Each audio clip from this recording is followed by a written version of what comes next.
सासू माँ बदल गई। कहानी उस घर की है जहाँ बहू और बेटी को एक माना जाता था, लेकिन फिर अरे शिखा बेटा, तू रसोई में क्यों घुसी रहती है? जा, रोटी मैं बना लूंगी। नहीं नहीं माँ जी, आप बैठिए, बस सारा खाना बन ही गया है। श्वेता को बोल देती हूँ, वो खाना लगा देगी सबका। सॉरी भाभी, मेरे पास वक्त नहीं है। माँ, मुझे पैसे देना, पार्लर जाना है। हाँ हाँ चली जाना, भाभी को भी ले जाना। वो भी जाने को बोल रही थी पार्लर, पर पहले ना मदद कर दे उसके खाना लगाने में। देख माँ, वो बहू है, उसे बहू रहने देना, इतना सर पर मत चढ़ा भाभी को। श्वेता, ज्यादा मत बोला कर। बहू और बेटी में कोई फर्क नहीं होता है। जा जाकर काम कर। ननद को माँ का भाभी से इस तरह प्यार करना बिल्कुल अच्छा नहीं लगता। वो बार बार किसी न किसी तरह माँ को भाभी के खिलाफ भड़काती रहती, लेकिन कोई फायदा ना होता। एक रोज, अरे बेटे किशन, जा बहू को कहीं घुमा कर ला, सारा दिन घर में काम करती रहती है। हाँ हाँ माँ, हम लोग जा रहे हैं ना गोवा। अच्छा जी, भाभी ने तो हमें बताया भी नहीं। वैसे तो सारी पंचायत करती है, ये गोवा वाली बात क्यों छुपा गई हमसे? अरे क्योंकि उसे खुद नहीं पता था बहन। मुझे टिकट सस्ती मिल रही थी तो मैंने बुक कर दिया। हाँ शिखा, पैकिंग कर ले, संडे हम जा रहे हैं गोवा। दोपहर में शिखा पैकिंग कर रही थी कि सास आ जाती है। ये क्या बहू, साड़ियाँ? अरे गोवा जा रही है घूमने या फिर शादी में मायके हैं? माँ जी, ऐसा कुछ है ही नहीं, समझ में नहीं आ रहा क्या रखूं कपड़े में। अरे तेरी और श्वेता की साइज तो एक ही है, उसके कुछ मॉडर्न कपड़े ले ले, आकर लौटा देना। हाँ माँ जी, ये ठीक रहेगा। शिखा श्वेता के पास जाती है और उससे कपड़े मांगती है। ना जी ना, मैं अपने कपड़े ना दूं, वैसे भी फैल जाएंगे मेरे कपड़े, बहुत महंगे वाले हैं। शिखा मुंह लटकाकर कमरे में आ जाती है तो सास कहती है, चल तैयार हो जा, तुझे मैं शॉपिंग करा कर लाती हूँ गोवा की।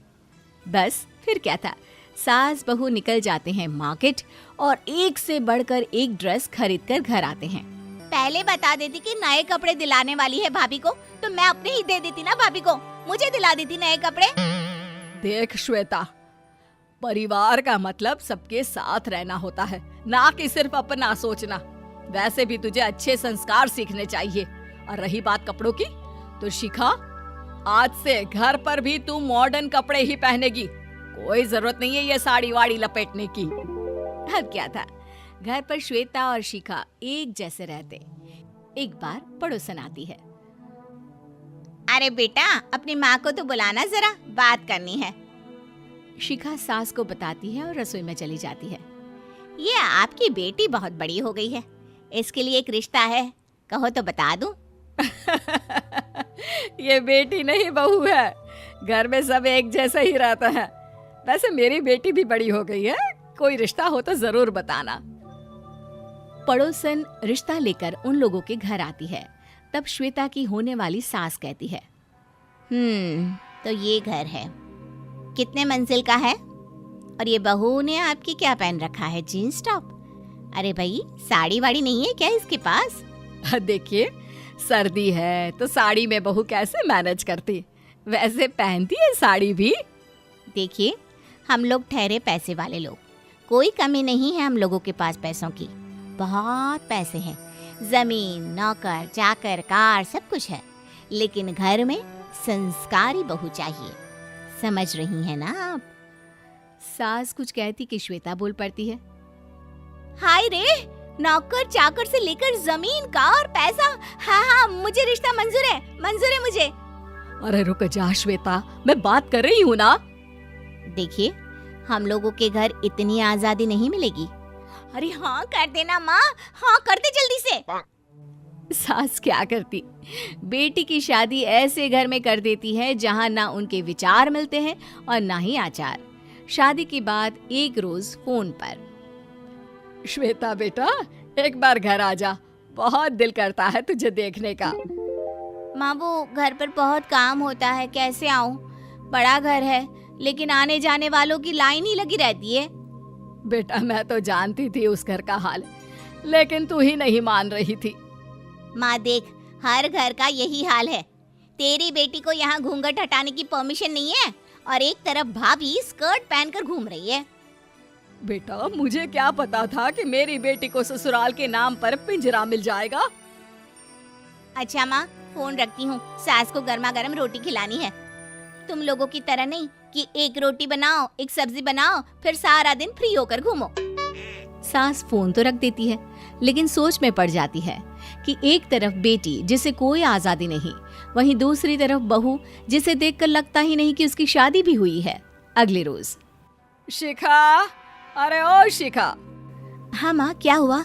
कुछ चाहिए आपको? मैं जिम जा रही थी। जिम के कपड़ों में बहू को देखकर सास को घूंघट में अपनी बेटी का ख्याल आता है। देख बहू, घर में बहू की तरह रहा कर। इतने टाइट कपड़े पहनकर जिम जाना पसंद नहीं मुझे। जा जाकर रोटी बना। रोटी? माँ अभी तो शाम की 6 बजे हैं, इस वक्त रोटी? अब क्या मेरे खाने पीने पर भी पहरा है? अरे जब मर्जी तब मैं अपने घर में खा भी नहीं सकती क्या? बहू को अजीब लगता है। वो समझ नहीं पाती कि जो सास कल तक इतनी सपोर्टिव थी, उन्हें अचानक से क्या हो गया। वो किचन में जाती है, गरम रोटी के साथ 2 तरह की सब्जी, रायता, सलाद सब लेकर सास के पास आती है। माँ जी, खाना। इतना सारा खाना? राक्षस समझा है क्या मुझे? रोटी मांगी थी मैंने गर्मा गर्म बस। पर माँ जी, रोटी खाती किससे आप? सब्जी तो बनानी थी ना। अरे भूख मर गई मेरी तेरी बहस से। जा जाकर काम कर, अंदर पूरी रसोई साफ कर। बहू अंदर चली जाती है। थोड़ी देर में श्वेता घर आती है। अरे शिखा जल्दी से चाय ला, पकवान बना, मेरी बेटी आई है। अरे नहीं नहीं माँ, ड्राइवर बाहर खड़ा है। मैं तो घर का कोई सामान खरीदने के बहाने यहाँ आ गई हूँ, मुझे जाना होगा। अरे बेटा, पर कितने दिनों बाद देख रही हूँ तुझे, रहने आ जाना 2-4 दिन के लिए। आ जाऊंगी माँ, जब मेरी सास मरेगी तब। मैं तो रोज मन्नत मानती हूँ कि मेरी सास मर जाए तो अच्छा है। अच्छा चल, जा रही हूँ माँ। हे भगवान, कैसे कैसे दिन देखने पड़ रहे हैं मेरी बेटी को। सास अंदर जाती है, जहाँ श्वेता की जिम वाली सहेली का फोन आया होता है। क्या बात है, आज जिम नहीं आई? अरे पता नहीं यार, आज माँ को क्या हो गया अचानक। पर खैर कोई नहीं, लगता नहीं कि मैं अब जिम आ पाऊंगी। शिखा स्पीकर पर बात कर रही थी, जिसे सास सुन रही थी। यार ये सास ना होती ही ऐसी है। मैं तो कहती हूँ बुढ़िया जल्दी मरे और तू आराम से जिए। शिखा को सहेली की बात पर गुस्सा आ जाता है। माँ के मरने की कौन सा बच्चा दुआ मांगता है मोहिनी? आगे से ऐसी बात मेरे सामने मत करना। हमारे घर की शोभा ही माँ है। क्या हुआ जो थोड़ी सख्ती दिखा रही है? उसमें भी कोई ना कोई उनकी भलाई ही होगी। मैं तो कहती हूँ भगवान मेरे जैसी सास सबको दे, जो सिर्फ माँ की तरह है। सास वाली तो कोई बात ही नहीं है उनमें। सास ये बात सुन रही थी। उनकी आंख में आंसू आ जाते हैं कि क्यों वो बेटी की किस्मत में बहू को भी भागीदार बना रही थी। शिखा, अरे ओ शिखा, क्या हो गया? जिम नहीं जाना क्या?